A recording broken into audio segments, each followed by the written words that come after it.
Commencement de l'évangile de Jésus-Christ, Fils de Dieu.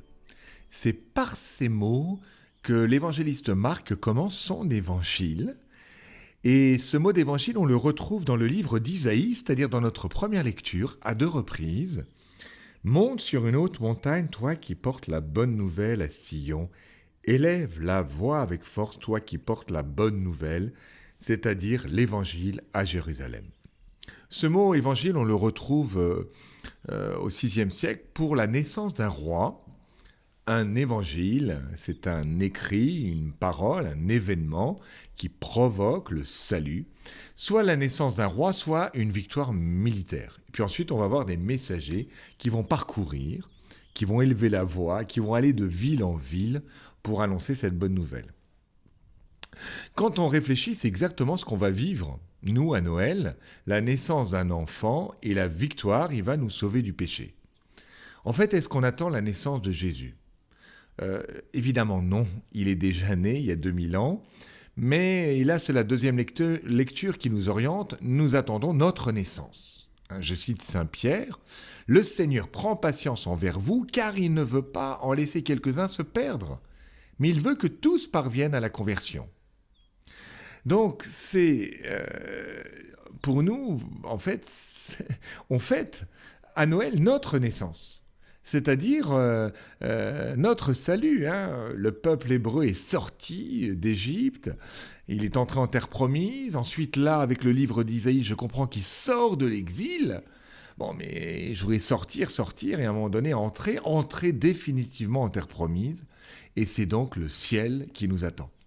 Nous sommes dans ce temps de l'Avent qui est le temps où on attend le ciel. Et on demande cette naissance à la vie divine et cette victoire sur le mal, c'est-à-dire on attend l'évangile dans notre vie. Alors qu'est-ce qu'on doit faire ? On doit préparer le chemin du Seigneur, c'est-à-dire reconnaître publiquement nos péchés. Attention, se préparer à Noël, ce n'est pas être parfait.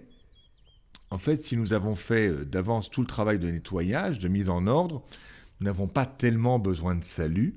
Mais au contraire, c'est plutôt reconnaître qu'on a un souci, qu'on a besoin de salut. Une bonne nouvelle est toujours en creux une mauvaise nouvelle. Si je vous ai dit qu'un sauveur était né, eh bien ça veut dire que vous êtes perdu. Bon, alors au lieu de se catastropher, réjouissons-nous. Oui, nous sommes perdus et nous sommes un peu comme toute la Judée, tous les habitants qui se rendent auprès de Jean-Baptiste et qui sont baptisés par lui en reconnaissant publiquement leurs péchés. Voilà, la seule chose que j'ai à faire, en fait, c'est de reconnaître mon péché, de le voir et de le donner. Alors, je vais le donner à Jean-Baptiste. Jean-Baptiste va simplement enregistrer cette étape, être témoin de cette étape, mais il me rassure, il me dit, vous savez, il y a quelqu'un qui est plus fort que moi. Au sens, il va vous donner l'Esprit Saint. Moi, je vous ai baptisé avec de l'eau, mais lui, il va vous baptiser dans l'Esprit Saint. Alors se révélera la gloire du Seigneur. Voilà, faites simplement cette démarche d'humilité et puis vous recevrez l'Esprit Saint qui vous permettra de vivre avec une force nouvelle pour ne plus pécher. Alors pour nous, qu'est-ce que ça veut dire ? Ça veut dire que d'abord, est-ce que je reconnais que Jésus est une bonne nouvelle et pas une mauvaise ? Non, mais est-ce que c'est vraiment un libérateur de ma vie ? Bon. La première chose, c'est il veut m'enlever la mort, me donner la vie éternelle, et avant cela, il veut m'enlever le péché. Est-ce que ça m'intéresse ou pas ? Alors si ça m'intéresse, eh bien, vivons la petite proposition de Jean-Baptiste, c'est-à-dire mettons-nous à l'écart, il emmène les gens à l'écart.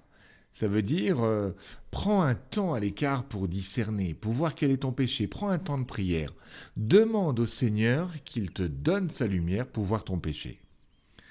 Et puis ensuite, va le dire. Va le dire à Jean, va le dire à ceux qui représentent le prophète aujourd'hui, qui sont les prêtres, qui vont entendre ce péché et qui vont imposer les mains pour te donner l'Esprit Saint. Les 3 moments, je me mets à l'écart, je discerne quel est mon péché et je le dis. L'important, vous voyez, dans ce temps de l'Avent, c'est cette démarche d'humilité pour donner notre péché et recevoir la miséricorde. Et c'est ça la consolation. Voilà, consolez mon peuple, dit votre Dieu, parlez au cœur de Jérusalem. Cette consolation, c'est ce don du pardon et ce don de l'Esprit Saint, car à chaque confession, l'Esprit Saint nous est donné. Alors, voilà, essayez de trouver autour de vous un prêtre. C'est bien de se confesser à Pâques, à Noël, un petit peu régulièrement. Pourquoi pas aussi à la Toussaint, voilà, régulièrement. L'idéal, c'est évidemment tous les mois. Alors certains disent, écoutez, moi me confesser, mais vous savez, je fais toujours les mêmes péchés. Comme je leur dis, le Seigneur ne vous demande pas d'en faire des nouveaux. Bon. D'autres disent, moi je ne me confesse pas parce que j'en ai pas. J'en dis, mais est-ce que vraiment vous vivez votre vie en profondeur et non pas à la surface de votre vie? Parfois, quand on ne voit pas son péché, on ne voit pas non plus ce que Dieu nous dit. En fait, on ne voit pas grand-chose. Bon. Donc, demandez, vous voyez, ce temps de l'Avent, c'est le temps où la terre se repose, voyez. On entre dans une certaine lenteur, on va veiller, on va être attentif. Eh bien, soyons attentifs pour voir à la fois cette bonté de Dieu et voir notre péché. Et je prie déjà pour vous, pour que vous puissiez trouver un prêtre près de chez vous. On est tous dans des lieux très différents. Allez, prenez votre voiture, prenez votre cyclo, prenez votre trottinette, je ne sais quoi.